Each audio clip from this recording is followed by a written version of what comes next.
Christos vos cresce. Então, meus irmãos, cumprimento vocês nesse domingo, dia das portadoras de aroma, das santas mulheres portadoras de aroma, o dia que nós comemoramos as mulheres cristãs ortodoxas, as mulheres que se dedicam ao serviço da Igreja, ao serviço a nosso Senhor Jesus Cristo e Salvador. Nesse dia, cumprimento primeiramente, especialmente, todas vocês mulheres cristãs ortodoxas que buscam viver uma vida de oração, de exicasmo, uma vida santa, dedicada a Cristo e à sua Igreja, se dedicando também aos seus maridos, filhos e casa. Desejo uma feliz e santa festa a todas vocês. Hoje nós vamos contar um pouco da história de São Sérgio Radonежский, um grande santo que nasceu nas terras russas e que com a luz de Cristo, com a luz incriada, iluminou todas as pessoas de sua época e continua até os dias de hoje nos iluminando e nos abençoando com suas orações incessantes diante de Cristo, nosso Deus e Salvador.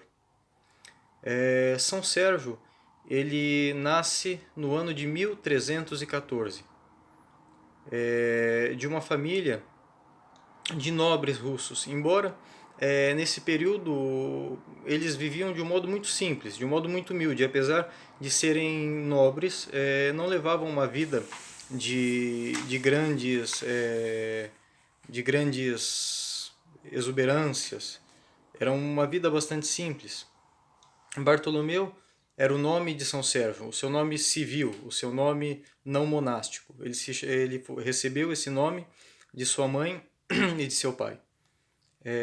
Um fato muito curioso na história de São Sérgio é que quando sua mãe estava na liturgia, grávida de São Sérgio, por 3 vezes ele dentro da barriga gritou, deu 3 gritos.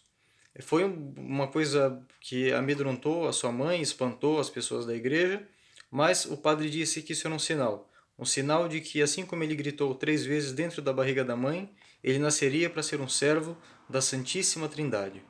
O jovem Bartolomeu nasceu, cresceu e ajudava seus pais no trabalho do campo, cuidando dos cavalos. Bartolomeu tinha uma dificuldade muito grande, que era em relação à leitura.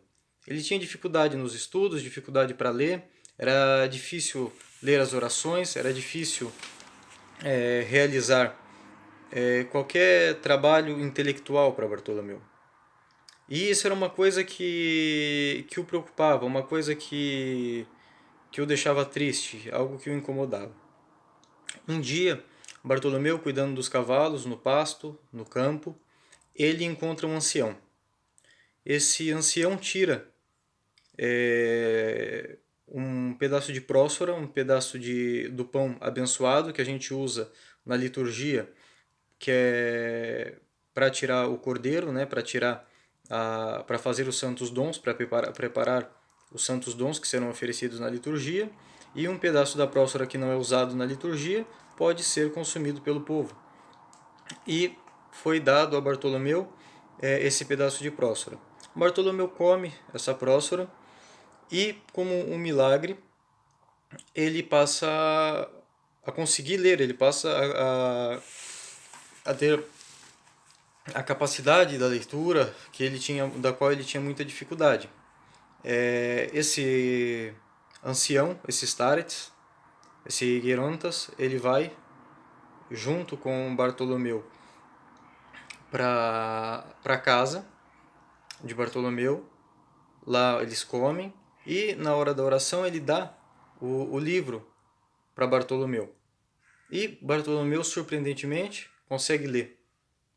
E esse santo ancião diz que essa prósfora que ele deu para Bartolomeu, né, que Bartolomeu comeu, essa bênção nessa ocasião para que ele conseguisse ler, era para que ele conseguisse ler as Sagradas Escrituras e compreendê-las melhor do que os seus familiares e melhor do que os seus companheiros. E a partir desse momento, desse verdadeiro milagre, embora toda a vida de Bartolomeu, até o fim de sua vida aqui na Terra, foi regado, foi cheio de milagres, cheio de grandes acontecimentos. Né? Esses 2 milagres que eu contei, eles são bastante marcantes na vida do ainda não Sérgio, não monge, Bartolomeu, e futuro São Sérgio. São Sérgio, ele busca a todo momento a vida monástica. Ele busca a solidão, a oração e o trabalho árduo. São características inerentes à vida de São Sérgio. São Sérgio, ele vai para o mosteiro onde já estava o seu irmão, que se chamava Estefão.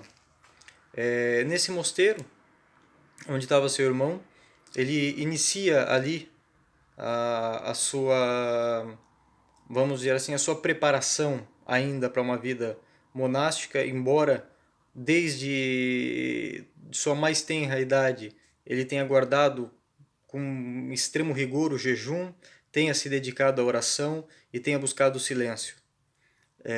Mas a partir desse momento que ele vai para o mosteiro onde já estava seu irmão Estefão, ele começa de um modo, digamos, oficial a sua labuta monástica.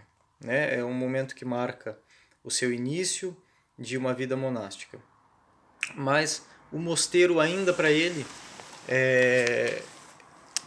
era pouco. Ele buscava uma vida desértica, uma vida eremítica, uma vida numa solidão, uma vida onde ele pudesse se dedicar de um modo ainda maior à oração do coração, ao exicasmo. E isso vai acontecer. Vai acontecer quando ele se retira pro deserto, se retira pro deserto, no caso da Rússia, para a selva, né? Mas que é o deserto porque é no sentido de um local vazio, no sentido de um local que não se tem pessoas. E ele vai ser então finalmente tonsurado realmente como monge. Vai receber a tonsura monástica. E logo após a sua tonsura ele passa por 7 dias dentro da igreja jejuando e orando de um modo incessante. Após esses 7 dias ele sai e inicia, né, a sua vida rotineira, né, na solidão, com a bênção de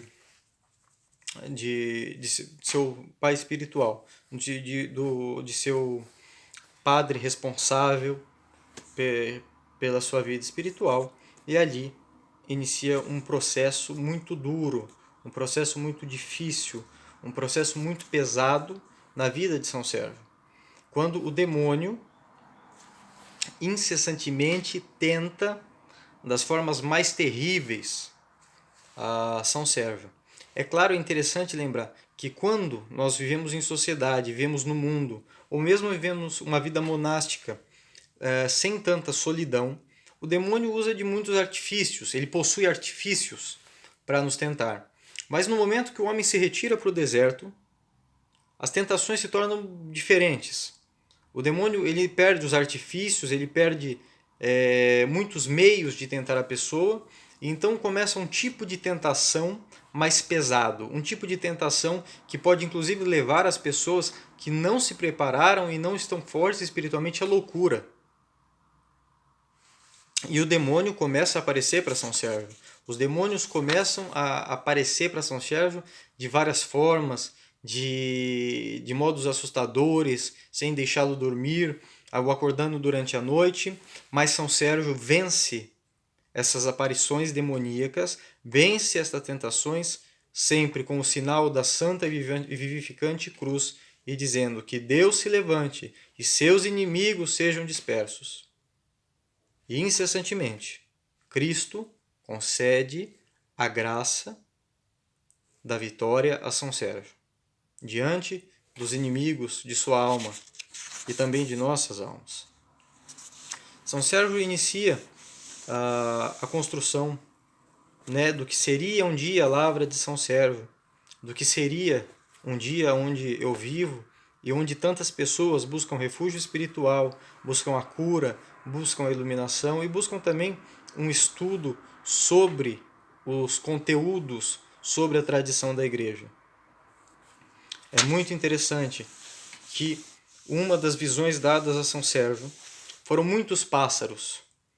São Sérgio estava na sua quélia, né, no seu quarto monástico, ele ouve uma voz, sai para fora, e quando ele vê milhares de pássaros vindo de toda a direção, então ele ouve uma voz santa que diz: assim como esses pássaros vêm de todos os lados, pessoas de todos os lugares do mundo virão até aqui por causa dessa santidade que habita em São Sérgio. E de fato isso se cumpriu.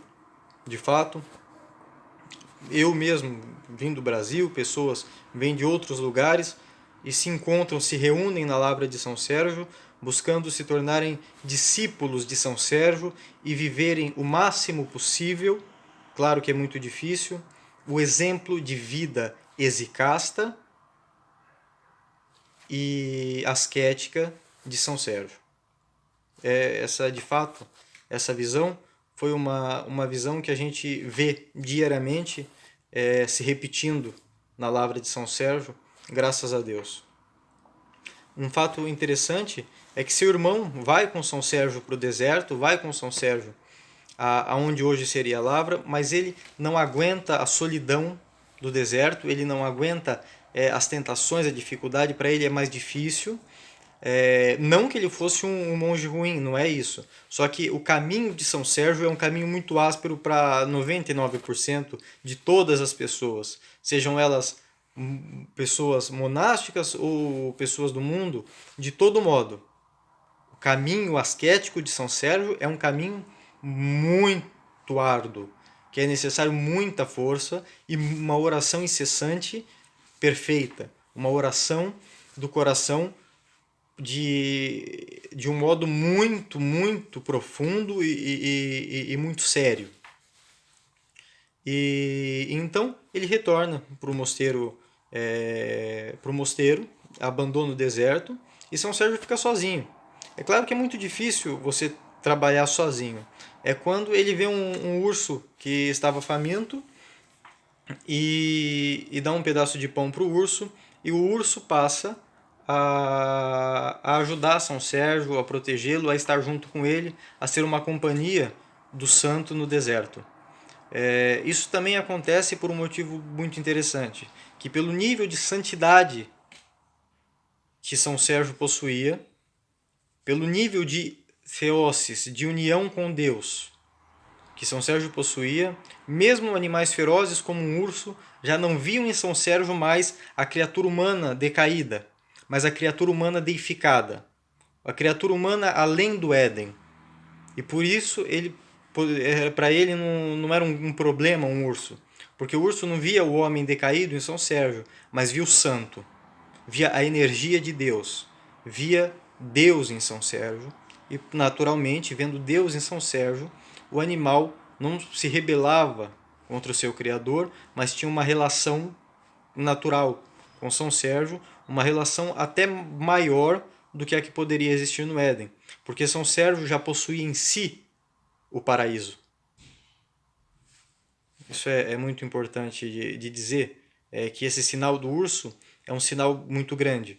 É um sinal de que São Sérgio não só já tinha retornado ao paraíso, como estava além do paraíso, e isso modificava toda a realidade do mundo e da criação à sua volta. São Sérgio foi muito simples e ele desejava a solidão. Mas a sua santidade e a sua grandeza logo se tornaram conhecidas por toda a Rússia. E, naturalmente, começaram a chegar pessoas, o número de pessoas que chegavam até São Sérgio ia crescendo. E não só pessoas pedindo conselhos, mas muitas pessoas que queriam realmente viver a vida monástica junto de São Sérgio. São Sérgio, devido à sua simplicidade, nunca quis ser egúmeno, né? Ser o abade, ser o governante de um mosteiro. Essa nunca foi a intenção de São Sérgio em momento nenhum. Mas as pessoas pediam, as pessoas chegavam. E aos poucos foi construída 12 celas. 12 quelias, 12 quartos monásticos no local que hoje está a Lavra de São Sérgio. E ali São Sérgio, então, finalmente, ele acaba aceitando, acaba cedendo aos incontáveis pedidos desses monges que lá estavam para que ele se tornasse o egúmeno deles, né? Para que ele se tornasse, então, ali o monge responsável pela vida monástica espiritual deles e pela administração do mosteiro. Muitas tentações se abateram depois que São Sérgio aceitou se tornar egúmeno. Fome era muito grande, a pobreza do mosteiro era muito grande, mas Deus incessantemente cuidava deles e resolvia as situações de maior dificuldade que ali se estabeleciam, né? Deus cuidava de São Sérgio, porque São Sérgio era um com Deus. São Sérgio tinha já alcançado um nível de união com Deus, um nível de união com a energia incriada muito alto, muito grande. E Deus vai cuidando de São Sérgio. O metropolita o concede como egúmeno do mosteiro, e ali então São Sérgio continua vivendo sua vida. É um momento muito difícil na Rússia, porque nesse momento a Rússia era dominada pelos tártaros mongóis, né? A Rússia ela estava totalmente dividida, totalmente fraccionada. A Rússia ela existia numa situação muito complexa. É quando São Sérgio vai abençoar o São Dmitri Donskoi para que ele comece essa reunião da Rússia. Mediante a força da oração de São Sérgio, os guerreiros e os políticos de sua época se tornam iluminados. São Sérgio muda, pela força de sua oração, pela sua santidade, a situação de uma nação e de um país. Por isso, São Sérgio ele é o egúmeno não só do mosteiro dele, mas ele é o egúmeno de toda a Rússia. E São Sérgio, mediante a força de sua oração, realiza a libertação da Rússia e a união da Rússia. Isso é fantástico, porque isso mostra a força da oração. É por isso que São João Crisóstomo nos diz de que a arma mais poderosa e mais temível é a oração. A oração do coração, a oração do nome do Senhor, a oração realmente exicasta, a oração que não é uma oração mental, que não é uma oração dos lábios, mas que é um coração que incessantemente ora e se dirige a Deus, uma oração na língua dos anjos, que é a oração incessante, que é o coração que incessantemente se dirige a Deus. A língua dos anjos não é uma língua falada, mas é a língua do coração. Ela não é uma língua que você utiliza o palato, que você utiliza o seu sistema muscular para falar. A língua dos anjos é o silêncio.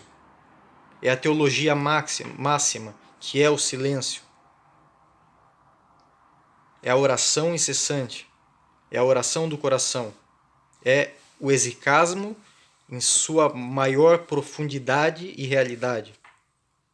E por essa força, pela força dessa oração exicasta, São Sérgio liberta e reúne a Rússia por meio de Dmitri Donskoi e também por meio de 2 de seus monges, Peresvet e Oslábia, que vão lutar contra os tátaros mongóis sob a bênção de São Sérgio.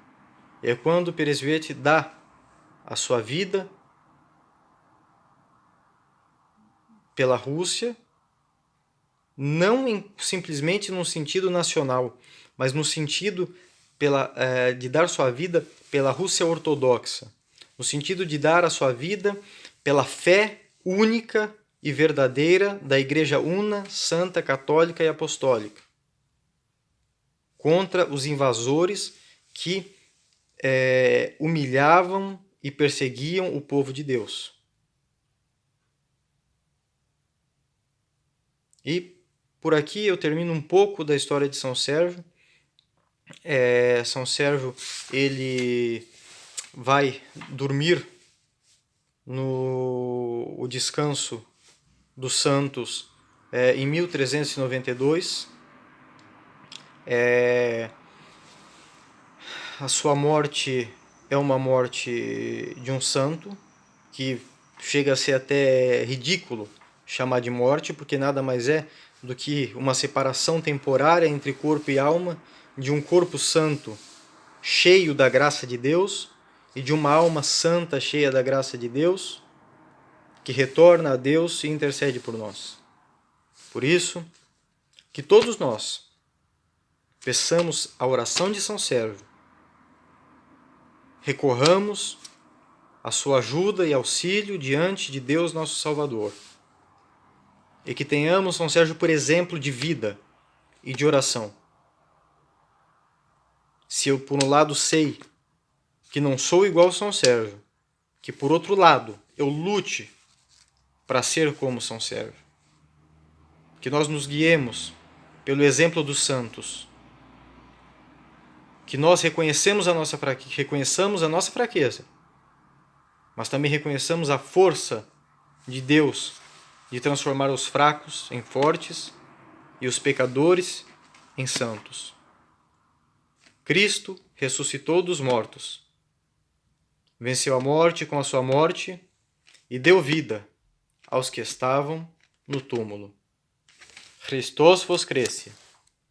Um santo período pascal a todos vocês e uma santa festa das mulheres portadoras de aroma. Em nome do Pai, do Filho e do Espírito Santo. Amém.